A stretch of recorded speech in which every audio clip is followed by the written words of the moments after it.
Chapter 39. Duel in the Stone Arena. The icy mountain wind spiraled down across the Colosseum floor, sharp as an unsharpened blade. At that late hour, the sun barely managed to pierce the clouds crowning the peaks, yet the light was enough to reveal the arena's vastness.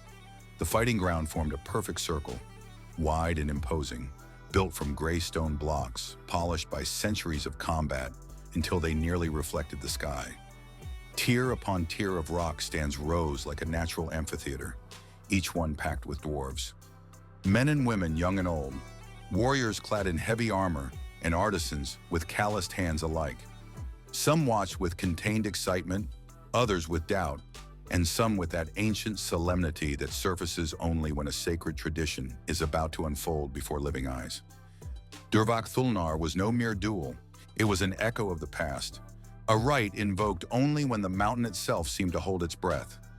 Alden felt that energy thrumming in his chest as he laid a hand on Doran's shoulder. The dwarf stood beside him, eyes fixed on the center of the arena, carrying both resolve and an inner fire. "May fortune be with you," Alden said just before the challenge began. Doran let out a dry, almost arrogant laugh, not from disdain but from sheer determination. "Fortune?" he echoed. "I don't need it. I told you before, lad, I'll be legend among dwarves and humans alike. One day they'll sing tales with my name in them, and none will speak of luck, only of strength." Alden tried to smile, though a flicker of worry crossed his face. "Just come back alive." Doran winked as if what lay ahead were nothing at all. Then he stepped forward. His boots rang against the black stone, each step firmer than the last, as though the arena itself recognized his blood, his purpose, his challenge. The crowd murmured. Some cheered him with guttural roars, others spat from the stands, others frowned, still unable to accept that a half-blood had invoked the tradition of Durvak's sons. Alden swallowed hard. Sarah moved to stand beside him. Lyanna watched without blinking. Cale clenched his jaw. Dren snorted and folded his arms. King Duran already waited at the center of the arena. Far from the throne, stripped of ceremony and the weight of rule, Duran looked like a giant carved from stone. His body was compact, dense as pure ore, his arms thick, veins like iron roots.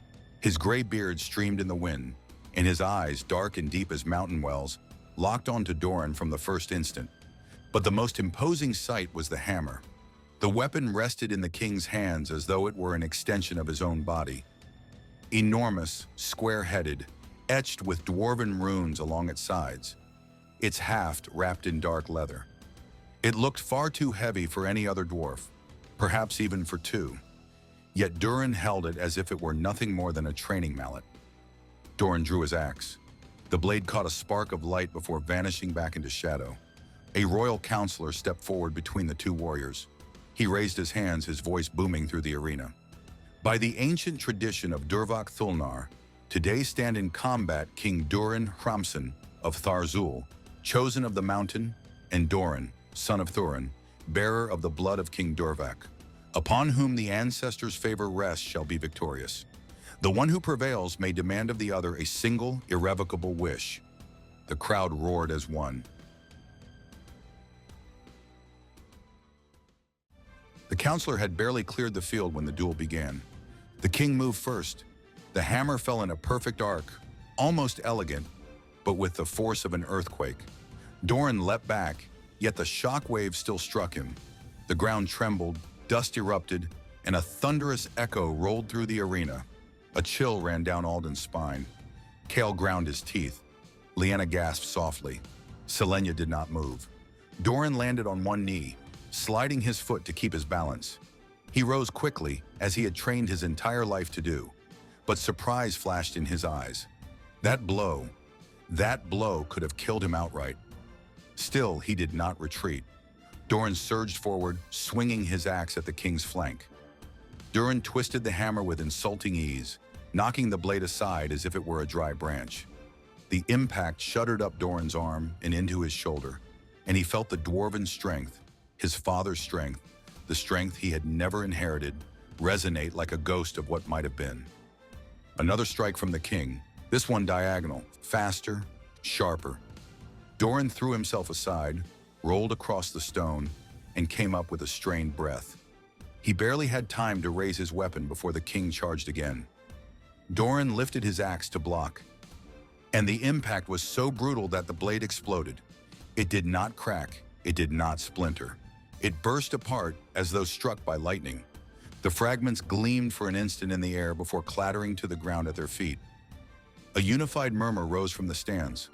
Doran stared at the empty haft for a heartbeat that seemed endless. Then he flung it aside. His right hand slid to his belt, then the left. Two daggers emerged, twin blades, short, curved, dark, an inheritance from Thuran, a memory of his lineage, an answer to the mountain. His eyes sharpened, his breathing slowed. The king advanced without haste, each step shaking the ground. Doran, by contrast, moved lightly, almost floating. The hammer came down. Doran spun. The shock wave kicked up a vortex of dust. Doran slipped beneath the king's arm, passed to his side, and with a perfectly timed motion, drove his elbow into the king's cheek. The strike landed cleanly. The sound carried all the way to the stands. The king staggered back. The hammer slipped from his grip for an instant, but before Doran could seize the opening, Doran's fist slammed squarely into his stomach. It felt as though a stone wall had driven through his body.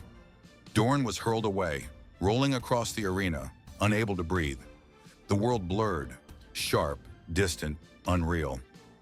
Kyle stepped forward on instinct. Alden reached out as if he could stop a blow already delivered. Lyanna frowned, tense with worry. Selenia watched with a coldness that was not indifference but certainty. Duran spat a thin line of blood. "Good strike," he growled, "but not enough." Doran forced himself upright. First one knee, then the other. At last he stood trembling, each breath like a blade in his lungs. He knew he would not survive another blow like that. His entire body agreed. But he was still standing. The king raised the hammer again, this time with both hands, as though he meant to split the arena in two. Doran saw it coming. He saw the arc. He saw the weight. He saw death. But he did not retreat. He waited. He waited. The crowd held its breath, and when the hammer fell, Doran stepped back just enough. The blow smashed into the stone mere inches from him. The shock wave tore through his body, rattled his bones, clouded his vision, but Doran held his ground. He took one step forward, then another, then another. Then he lifted his foot and planted it on the hammer, driving it deeper into the ground. The king had barely time to frown when Doran used the leverage to leap. The daggers moved at the speed of instinct, not thought. Both blades aligned at the king's throat. Doran fell backward. His back struck the arena floor, the ground shuddering beneath him, and then everything froze. Doran gasping, trembling hands, daggers a breath from the king's skin. A steady, undeniable gaze. The duel was over. For an instant, the entire arena might have been carved in stone. Then the crowd erupted. A deafening roar surged from the stands. Kyle threw up his arms, shouting Doran's name. Lyanna smiled, pride shining in her eyes. Dren remained silent. Bourne struck his chest with a fist. Sarah exhaled as though a great weight had been lifted from her heart. Alden felt his eyes burn. A rush of relief, joy, and awe. Doran had won. Doran had defeated the king of the dwarves. Doran had invoked his father's legacy and honored it. But the celebration lasted only a heartbeat. A deep, ancient sound tore through the air, so old it seemed born of the mountain itself. It was not a ceremonial horn. It was not a royal proclamation. It was an alarm, a call to war. Alden felt ice seize his bones. Cal turned toward the sky.